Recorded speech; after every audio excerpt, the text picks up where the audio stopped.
5ই August আমি কি ইচ্ছে করে পালিয়ে গিয়েছিলাম, নাকি আমাকে তাড়িয়ে দেওয়া হয়েছিল? আমি মনে করি এই সত্যটা আপনাদের সকলে জানা প্রয়োজন। সত্যটা আসলে জানেন কি, 5ই আগস্ট যদি আমি দেশ ত্যাগ না করতাম, ছাত্র জনতা যদি সত্যি গণভবনে প্রবেশ করতে পারত, আর সেখানে যদি আমি অবস্থান করতাম, আজ আপনাদের সামনে যে আমি, সেটাও হয়তো সম্ভব হতো না। তারা আমাকে কখনোই জীবিত রাখতো না, গাদ্দাফিসেও করুণ পরিণতি করত। প্রশ্ন হলো, 5ই আগস্ট কেন হতে হলো?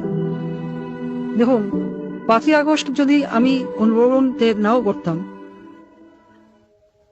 একটা না একটা সময় ওই বাড়ি থেকে আমাকে চলে যেতেই হতো। 5ই আগস্ট না হলে 5 জানুয়ারি, আর তা না হলে 5 এপ্রিল। 16 বছরে মানুষের মনের মধ্যে জন্ম হওয়া ক্ষোভের বিস্ফোরণ, সেটা আজও কারো হতোই। পরপর 3টি নির্বাচনে দেশের তরুণ প্রজন্মকে ভোট দিতে দেয়নি। তারা আমার উপর যেভাবে খেপেছিল, আমার পতন না করে তারা ঘরে ফিরত না। আসলে আমার পরিবার পরিজন আর দলের নেতাকর্মী, তারা এই যে দেশে যে পরিমাণ দুর্নীতি, লুটপাট আর রাজধানীর রাজত্ব কায়েম করেছিল, শক্ত হাতে তা দমন না করতে পারাই হয়তো আমার রাজনৈতিক জীবনের সবচেয়ে বড় ব্যর্থতা। বা নিজের ভয়ের কথা যদি বলি, আমি চেয়েছিলাম দেশকে উন্নত করতে, কিন্তু বলে গিয়েছিলাম সুশাসনের কথা, জনগণের ভোটের অধিকারের কথা। কিন্তু প্রশ্ন হলো, ঘৃণা কি শুধু আমার একার প্রাপ্য? আমি কি একা একা এই দেশ রোধ করেছি? আমার তো একটা পরিবার ছিল, একটা বড় দল ছিল। তারা তো উন্নয়ন উন্নয়ন বলে সবসময় কান ঢালাবলা করে ফেলতো। তখন কি কেউ আমাকে বলেছিল, আপা উন্নয়ন করেন, কিন্তু ভোটের অধিকারটাও জনগণকে দিয়েন? কেউ বলেছিল? আমি এত বড় ভুল পথে চলে গেলাম, আমার পরিবারের কোনো সদস্য আমাকে কোনদিন একবারের জন্য বলেছিল? কেন? আমি কি শুধু তাদের কাছে টাকা কামাই করার মেশিন ছিলাম? আমাকে ব্যবহার করে শুধু আমার দলের নেতা কর্মীরা পয়সা কামিয়েছে তা কিন্তু না। আমার নিজের আপন বোন, সে তো রাজনীতির রও জানতো না, কোনোদিন রাজনীতিতে নাম লেখেনি, কিন্তু দেশের ব্যাংকগুলো থেকে 12 আনার টাকা পয়সা সব লন্ডনে নিয়ে গেছে। লন্ডনের ব্যাংকগুলোতে যে টাকা আছে, সেগুলো তো কোথার দৈত্য বিয়ে দিয়ে আসেনি। আর যেসব পুলিশ সদস্য আমার কথা শুনে ছাত্রদের উপর গুলি চালিয়েছে বলা হচ্ছে, তারা কি শুধু আমার ক্ষমতা রক্ষার জন্য গুলি চালিয়েছে, নাকি নিজেদের সম্পদ রক্ষার জন্য গুণ খুন চালিয়ে সম্পদ যেভাবে কামাচ্ছিল তা যেন চালাতে পারে, সেজন্য গুলি চালিয়েছিল? এত এত রক্তপাত তারা করলো, তাদের দিকে থুতু দিচ্ছেন না কেন? ঘৃণা কি শুধু আমার একার প্রাপ্য? কোথায় আসবে নজির?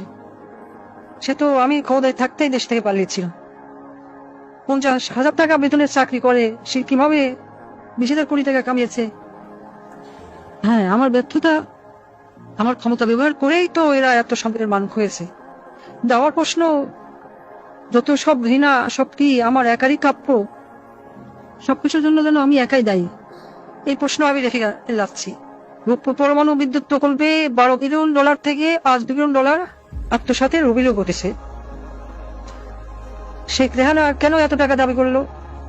সে রাজনীতি করবে না, কোনো অপকর্মের ভাগ নেবে না, কিন্তু প্রকল্পে সাদাবাজি করলো, দেশের ব্যাংকগুলি লুট করলো। কিছু বললেই বলে, বাপ তো তোর একার না, শেখ মুজিব আমারও বাপ। আমি বলি, দেশ লুট করা বাপের গোদ তুলি না। এই দেশে হয়তো এমন মানুষই বেশি ছিল যারা আমাকে ভালোবাসে নাই, ঘৃণা করেছে, কিন্তু আমার বাবাকে তো ভালোবাসত। আমার দুঃশাসনে অতিষ্ঠ হয়ে আজ মানুষ আমার বাবা শেখ মুজিবকে নিয়ে কটূক্তি করছে, গালাগালি করছে। কিন্তু একটা আজব বিষয় শুনুন, আমি যে এত বড় ভুল পথে চলে গেলাম, আমার পরিবারের কোনো সদস্য, আমার মেয়ে, আমার ছেলে কোনোদিনও একবারের জন্য বলেনি।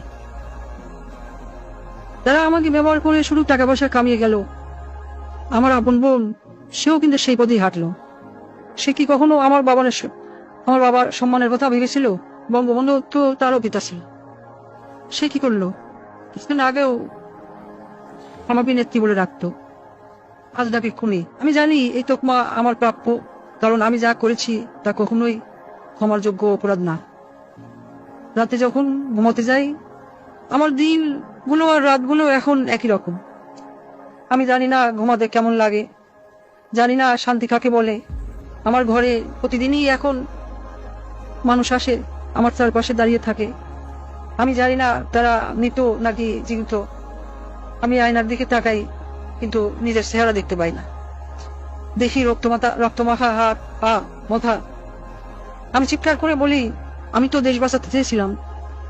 কিন্তু সেই কণ্ঠগুলো আমার কথা শোনে না। তারা আমাকে বারবার প্রশ্ন করে, আমাকে কেন মারলেন? আমার মায়ের কাছে ফিরিয়ে দিন। আমি ক্ষমা চাই না। আমার মতো নরপিশাচের কোনো ক্ষমা হয় না।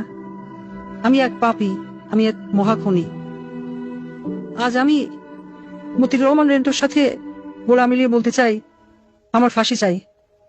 আমি চাই রাস্তার মোড়ে আমাকে প্রকাশ্যে ফাঁসি কাস্টে ঝুলিয়ে হত্যা করা হোক। এ জাতিকে পাপ মুক্ত করা হোক। জয় বাংলা, জয় বঙ্গবন্ধু।